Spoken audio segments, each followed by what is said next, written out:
Welcome back, Bearer of Calamities. Inform me of the situation. My lord, everything here is quite chaotic. I still don't understand what's happening inside this place. But you were right. Some powerful entities are being summoned here. You are a weapon child. You don't need to understand anything. Just destroy them before the omens can be fulfilled. The world is at stake. Yes, my lord. I have already begun. If nothing else, one of them is destroyed.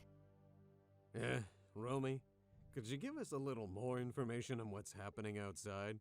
Not to mention about this whole damn prophecy thing. Ergo Mundus, don't talk directly to me ever again. Your power may be necessary, but I don't need to discuss anything with you. Oh, do you have a problem with me? Problem? Your mere existence is a problem, creature. Tame your beast, Bearer of Calamities. It is a necessary evil, but not one I must tolerate. Shut up, Ergo Mundus. That's an order. My apologies, my lord. No need. Now go. At least one more messenger is already inside this place. Destroy him. Here, take this. It may help you in your mission.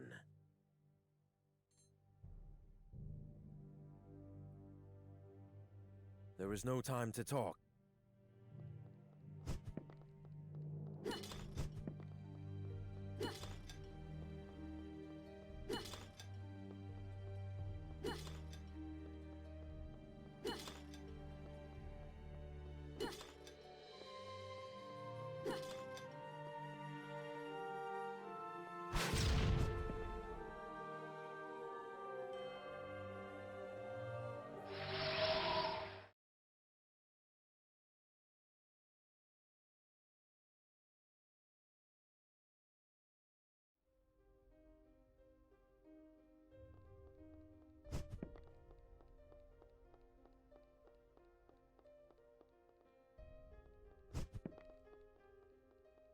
These seals are really powerful.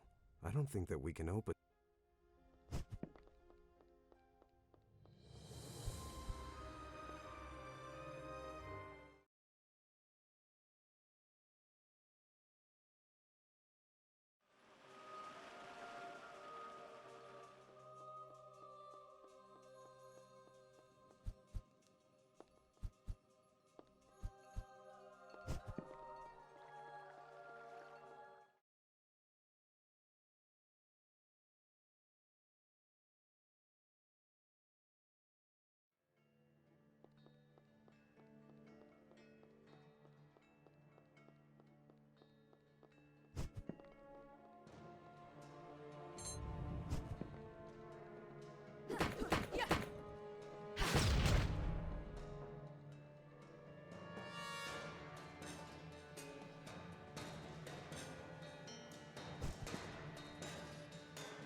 Lady Ellie and I. Hi, bearer of the annoying book. I'm glad to see you again, safe and sound. How are you, Ellie? The last time we saw you, you seemed to be in some kind of trouble. Worried? Nope. I know how difficult you are to kill firsthand. And everyone knows that it took a manifestation of hell itself just to knock you out for a while. Lady Ellie and I. Lord Romeo Exet was able to contact us. We have our orders. All our forces are outside, while we need to destroy certain creatures. Little Romeo is involved too. This is as serious as I thought. He thinks that it is the prophecy, right? The one that my sister foretold. The messengers of the end. If that's the case, it means that once all of them are reunited, it would trigger the end of the world. But something is wrong. I feel it. I will try to talk with Romeo, if I'm able to manifest myself outside. Why are you in this place? Honestly, I have no idea. My manifestations are too chaotic. I can't even move freely around here. I'm limited to stay in some rooms. Once I've regained enough strength, I will manifest again in the center of the core room, and from there, I will try to explore other places to see what I can discover. If you need something, I will be there from now on.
Nazcal suddenly awoke. For months, he had been unable to sleep well, and that night had been particularly bad, something which he blamed on the emotion of being so close to finishing his work. Washing his face, he noticed how terrible he looked in the mirror, and thought that very soon he would have to be ready to return to society. Nazcal was unsure of how much time had passed since he had visited the Council of Brax. After that night, he invested his vast fortune in creating a secluded mansion away from the civilized world. A huge and well-equipped workshop in which he could devote body and soul to his work, free from distractions. It had been years, or maybe even decades, since the last time he had contact with another human being. But loneliness meant little to him. All that mattered was that he was close to reaching his goal. Over the years, just improving his creative talent wasn't enough for Nazcal. His goal was much higher. He devoted day after day to research the same process Gaudemus developed to make his works, becoming an unrivaled expert in lost science and supernatural rituals. With such unusual tools, he managed to create countless animated puppets, which were able to move by themselves. The very ones that now protected his mansion and took care of its maintenance. But they were all just prototypes for his definitive work, the ultimate puppet. An artificial being so perfect, it would not be aware that it was not alive. Nazcal solemnly went down to the heart of his workshop, where his most valued masterpiece waited for him. On the table was a body. Any observer would think without a doubt that it was a true human being. It had the same appearance as its creator, as identical as 2 drops of water. The master puppeteer smiled. In his next encounter with Gaudemus, it would be his marionette that greeted him. An ironic joke that only he would be able to understand. After reviewing the status of the project for hours, Nazcal determined that it was only a matter of days until it was finished. Only a few pieces were missing, which should be stored in his secondary workshop. With unusual anxiety, he walked to the north wing in search of them. It had been a long time since he had visited that area of the mansion, and he was not even really sure of why he stopped going there. Upon entering the room, the master puppeteer was struck by the terrible state of the place. He didn't remember having forsaken it for so long. Without giving it too much thought, Nazcal walked to where the pieces were stored, but he saw something in his way which puzzled him. There, sitting in the workshop, was a corpse, holding the parts Nazcal had come for. His flesh, rotted and dried, was in pretty bad shape, suggesting that it had been in that place for a long time. Surprised, Nazcal approached to examine the body, but before he could do so, the puppet master became completely paralyzed with terror. Because, despite being worn and wasted, there was no doubt. The corpse had exactly the same face as him.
This mansion is Niscal's workshop, the messenger known as the Puppet Master.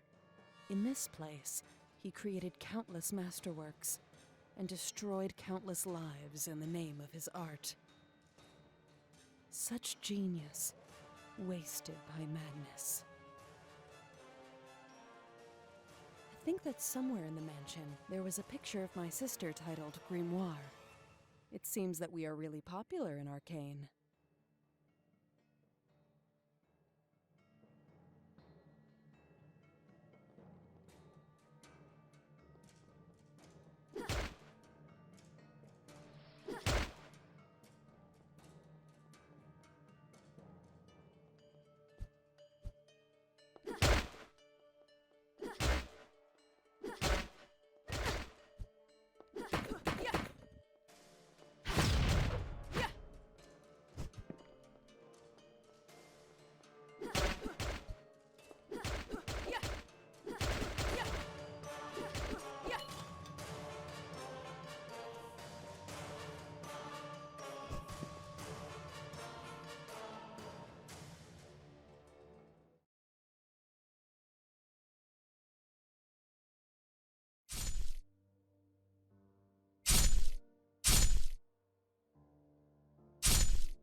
The one.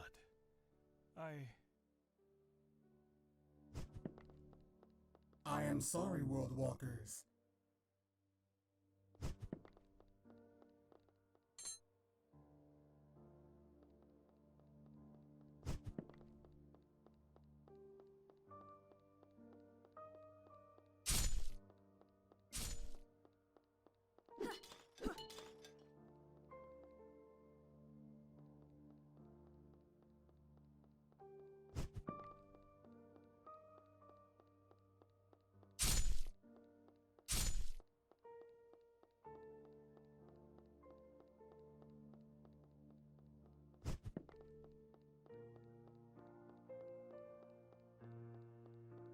Everything is confusing.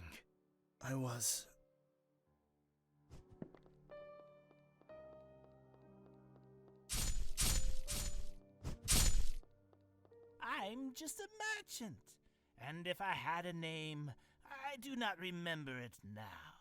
Open this door, and I promise you that I'll know how to thank you.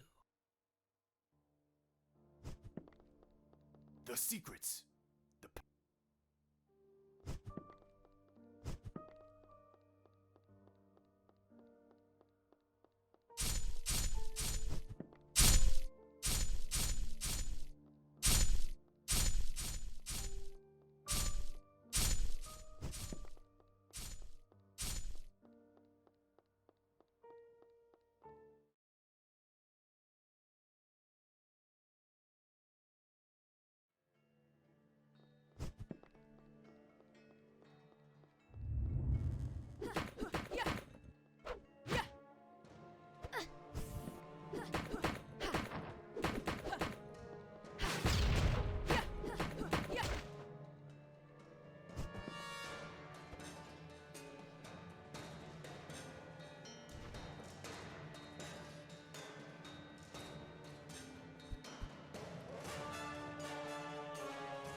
This formula, it emanates a different energy from the rest of this place.